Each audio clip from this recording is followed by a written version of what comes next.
வணக்கம். இலங்கை ஆய்வு செய்தியுடன் நான் நிரோஷன்.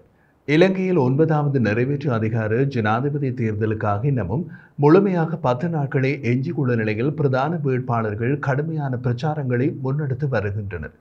வேட்புமனு தாக்கல் கடந்த ஆகஸ்ட் 15 நிறைவடைந்த நிலையில் இம்முறை ஜனாதிபதி தேர்தலில் 39 வேட்பாளர்கள் போட்டியிட உள்ளதாக இலங்கை தேர்தல்கள் ஆணைக்குழு அறிவித்திருந்தாலும் அதில் ரணில் விக்ரமசிங்கே, சஜித் பிரேமதாச, அனுரகுமார திசாநாயக்க, நாமல் ராஜபக்ச மற்றும் தமிழ் பொது வேட்பாளர் அரியநேந்திரன் ஆகியோரை முக்கியமாக குறிப்பிடலாம். அதிலும் ரணில், சஜித் மற்றும் அனுரகுமார ஆகியோருடைய கடும் போட்டி காணப்படும் என்றும் எதிர்பார்க்கலாம். குறிப்பாக கடந்த பாராளுமன்ற தேர்தலில் ஒற்றை ஆசனத்தை கூட பெற்றிராத ஐக்கிய தேசிய கட்சி அதன் தலைவரான ரணில் விக்ரமசிங்கவை தேசிய பட்டியல் உறுப்பினராக கொண்டு வந்தது.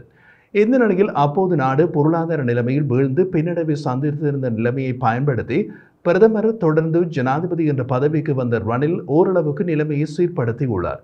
இதனை காரணம் காட்டி இந்த தேர்தலில் இம்முறை ஜனாதிபதி தேர்தலில் அவர் சுயேட்சை வேட்பாளராக போட்டியிடுவதனால் மஹிந்த தலைமையிலான ஸ்ரீலங்கா பொதுஜன பெரமுனவின் பல உறுப்பினர்கள் ரணிலுக்கு ஆதரவு கொடுக்க முன்வந்துள்ளனர். இதே காரணத்தாலும் கடந்த கால பொருளாதார வீழ்ச்சிக்கு ராஜபக்சர்கள் காரணம் என்று நீதிமன்றம் தீர்ப்பளித்திருப்பதாலும் கோட்டாபய ராஜபக்சவின் தவறான வழிநடத்தல்களால் இடம்பெற்ற போராட்டங்களில் அவர் அதே சிங்கள மக்களால் விரட்டியடிக்கப்பட்டிருந்ததாலும் நாமல் கடும் பின்னடைவில் உள்ளார். 2009 உள்நாட்டு யுத்தத்தை முடிவுக்கு கொண்டு வந்த நிலையில் அப்போது ஜனாதிபதியாக இருந்த மஹிந்த ராஜபக்ச மன்னர் போன்று சிங்கள மக்களால் பார்க்கப்பட்டிருந்தார்.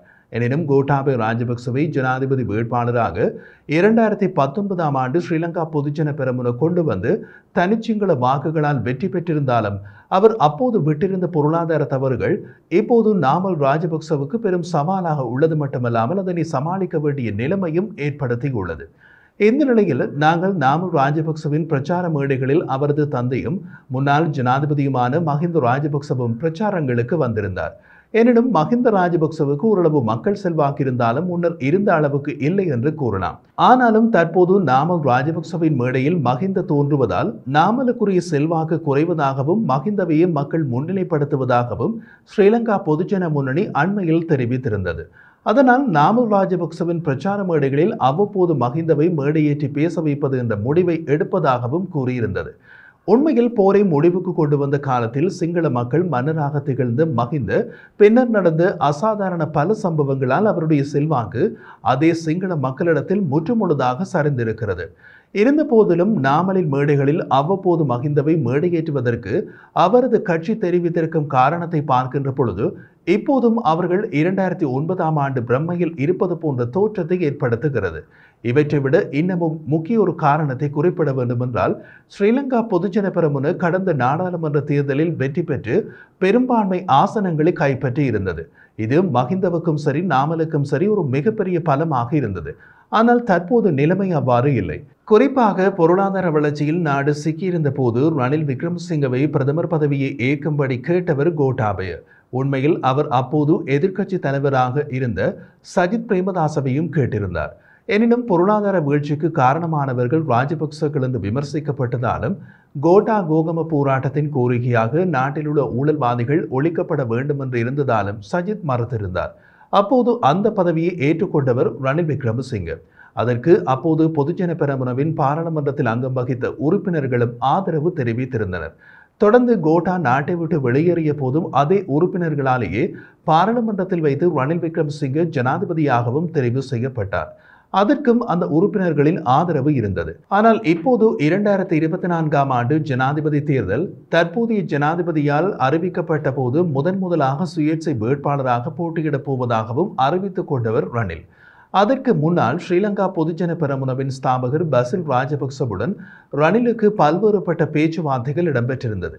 எனினும் ரணில் தன்னை சுயேட்சை வேட்பாளராக அறிவித்துக் கொண்டமையினால் அதுவரை ஆதரவு தெரிவித்து வந்த ஸ்ரீலங்கா பொதுஜன பெரமுனவும் ஒரு வேட்பாளரை கொண்டு வர வேண்டும் என்ற கட்டாயத்தில் இறங்கியது. ஆனாலும் கூட அதே கட்சியிலிருந்து பெரும்பாலான உறுப்பினர்கள் ரணில் நாட்டை மீட்டுக் கொண்டு வந்திருக்கிறார் என்பதை காரணம் காட்டியும் தொடர்ந்தும் அவரிடம் அந்த வாய்ப்பை கொடுத்தால் நாடு முன்னேறும் என்பதையும் தெரிவித்து அவர் பக்கம் தாவியிருக்கிறார்கள்.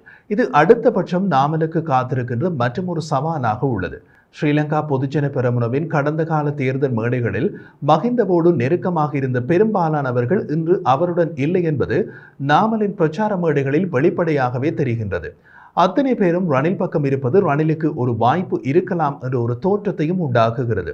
அதற்காக ரணில் 50% வாக்குகளை பெற்று வெற்றி பெறுவாரா என்று கேட்டால் இல்லை. காரணம், போட்டியில் இருக்கும் சஜித், அனுரகுமார போன்றவர்களுக்கும் சிங்கள மக்கள் மத்தியில் செல்வாக்கு உண்டு. குறிப்பாக கடந்த ஜனாதிபதி தேர்தலில் சஜித் பிரேமதாசவுக்கு வடக்கு கிழக்கு மக்கள் பெருமளவான வாக்குகளை வழங்கியிருந்தனர். ஆனால் இம்முறை ஒரு குழப்பம் ஏற்பட்டிருக்கிறது.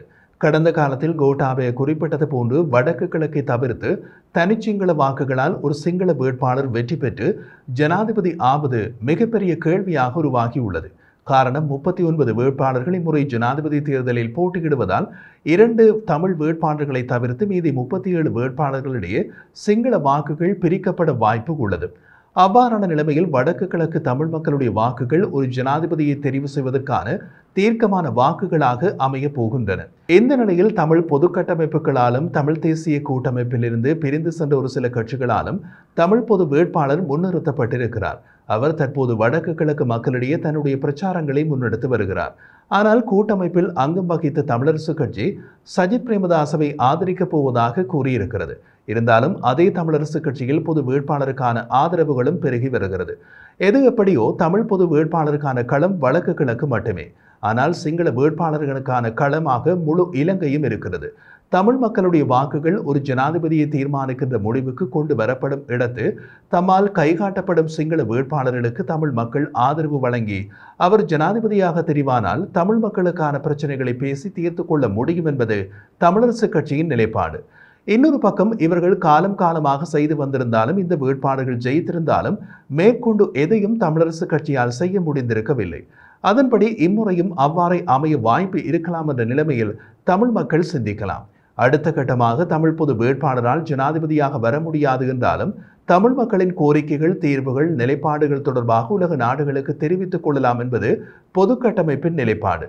எப்படியோ தமிழ் பொது வேட்பாளரை இந்த ரேஸில் நாம் தவிர்த்து பார்த்தால் பிரதான சிங்கள வேட்பாளர்களிடையே மிக கடும் போட்டி நிலவ போகிறது. அதிலும் நாமலுக்கு ராஜபக்ச சகோதரர்கள் செய்த வேலைகள் எதிர்வினையாற்ற காத்திருக்கிறது என்பதும் மறக்க முடியாத உண்மை.